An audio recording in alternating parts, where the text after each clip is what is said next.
श्रीमद् भगवद गीता दूसरा अध्याय। संजय बोले, उस प्रकार करुणा से व्याप्त और आंसुओं से पूर्ण तथा व्याकुल नेत्रों वाले शोक युक्त उस अर्जुन के प्रति भगवान मधुसूदन ने यह वचन कहा। श्री भगवान बोले, हे अर्जुन, तुझे इस असमय में यह मोह किस हेतु से प्राप्त हुआ? क्योंकि ना तो यह श्रेष्ठ पुरुषों द्वारा आचरित है, ना स्वर्ग को देने वाला है और ना कीर्ति को करने वाला ही है। इसलिए हे अर्जुन, नपुंसकता को मत प्राप्त हो, तुझमें यह उचित नहीं जान पड़ती।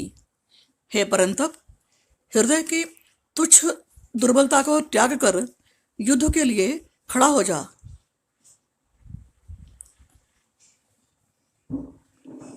अर्जुन बोले, हे मधुसूदन, मैं रणभूमि में किस प्रकार बाणों से भीष्म पितामह और द्रोणाचार्य के विरुद्ध लड़ूंगा? क्योंकि हे अरिसूदन, वे दोनों ही पूजनीय हैं।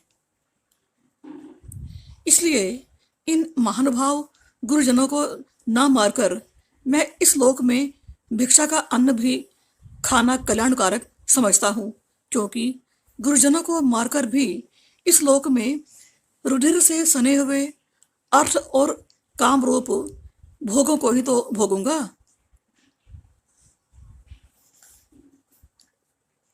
हम यह भी नहीं जानते कि हमारे लिए युद्ध करना और ना करना, इन दोनों में से कौन सा श्रेष्ठ है, अथवा यह भी नहीं जानते कि उन्हें हम जीतेंगे या हमको वे जीतेंगे, और जिनको मारकर हम जीना भी नहीं चाहते, वही हमारे आत्मीय धृतराष्ट्र के पुत्र हमारे मुकाबले में खड़े हैं।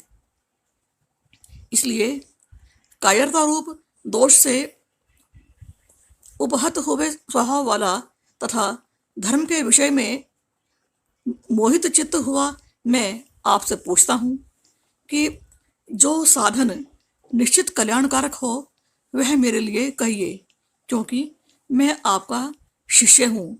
इसलिए आपके शरण हुए मुझको शिक्षा दीजिए, क्योंकि भूमि में निष्कंटक धन धान्य संपन्न राज्य को और देवताओं के स्वामीपने को प्राप्त होकर भी मैं उस उपाय को नहीं देखता हूँ जो मेरी इंद्रियों के सुखाने वाले शोक को दूर कर सके।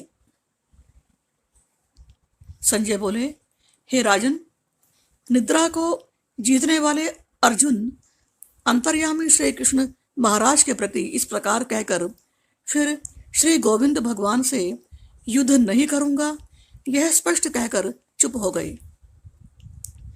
हे भरतवंशी धृतराष्ट्र, अंतर्यामी श्री कृष्ण महाराज दोनों सेनाओं के बीच में शोक करते हुए उस अर्जुन को हंसते हुए से यह वचन बोले।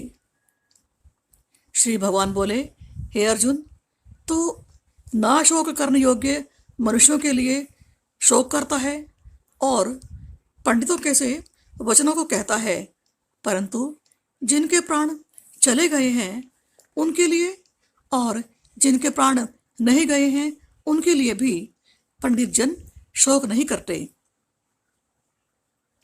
ना तो ऐसा ही है कि मैं किसी काल में नहीं था, तू नहीं था, अथवा ये राजा लोग नहीं थे, और ना ऐसा ही है कि इससे आगे हम सब नहीं रहेंगे।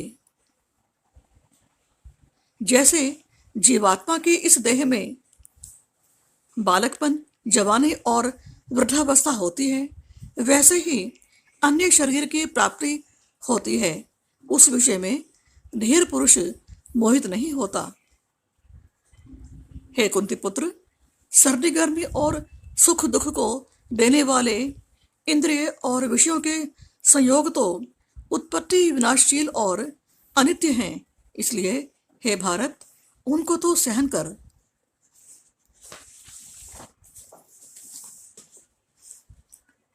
क्योंकि हे पुरुष श्रेष्ठ, दुख सुख को समान समझने वाले जिस धीर पुरुष को ये इंद्रिय और विषयों के संयोग व्याकुल नहीं करते, वह मोक्ष के योग्य होता है।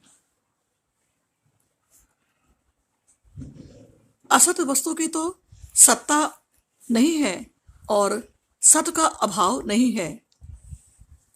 इस प्रकार इन दोनों का ही तत्वज्ञानी पुरुषों द्वारा देखा गया है।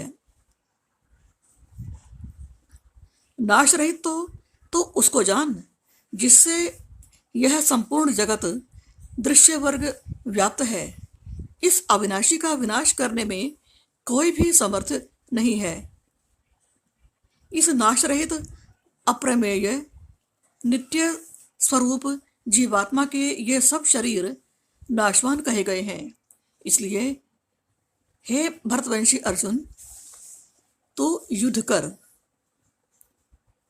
जो इस आत्मा को मारने वाला समझता है तथा जो इसको मरा मानता है, वे दोनों ही नहीं जानते, क्योंकि यह आत्मा वास्तव में ना तो किसी को मारता है और ना किसी के द्वारा मारा जाता है।